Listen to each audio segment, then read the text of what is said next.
நீலகிரி மாவட்டத்திற்கு இன்று முதல் 2 நாட்கள் ரெட் அலர்ட் எச்சரிக்கை விடுக்கப்பட்டுள்ளதால் நீலகிரி மாவட்டத்தில் பள்ளிகளுக்கு விடுமுறை அறிவிக்கப்பட்டுள்ளது. வடக்கு கர்நாடகம், தெலங்கானா மற்றும் ஆந்திர பகுதிகளின் மேல் வளிமண்டல மேலடுக்கு சுழற்சி நிலவுகிறது. மேலும் தென்னிந்திய பகுதிகளின் மேல் வளிமண்டல கீழடுக்கு சுழற்சி நிலவுகிறது. இதன் காரணமாக தமிழ்நாட்டில் பரவலாக மழை பெய்து வருகிறது.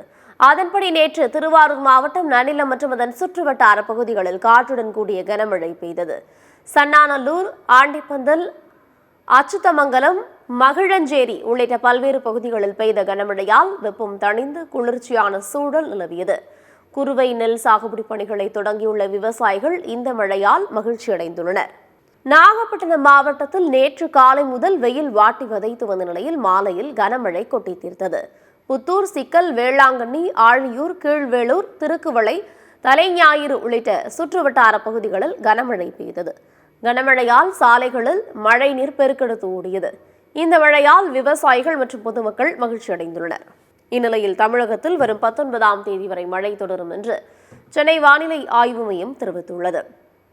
அதன்படி நீலகிரி மாவட்டத்திற்கு இன்றும் நாளையும் அதி கனமழைக்கான ரெட் அலர்ட் எச்சரிக்கை விடுக்கப்பட்டுள்ளது. இதனால் நீலகிரி மாவட்டத்தில் இன்று அனைத்து பள்ளிகளுக்கும் விடுமுறை அறிவிக்கப்பட்டுள்ளது. இதேபோன்று கோவை, நெல்லை, தென்காசி, குமரி மாவட்டங்களுக்கு இன்று மிக கனமழைக்கான ஆரஞ்சு அலர்ட் விடுக்கப்பட்டுள்ளது. திண்டுக்கல், தேனி மாவட்டங்களில் கனமழைக்கு வாய்ப்புள்ளதாகவும் வானிலை ஆய்வு மையம் தெரிவித்துள்ளது.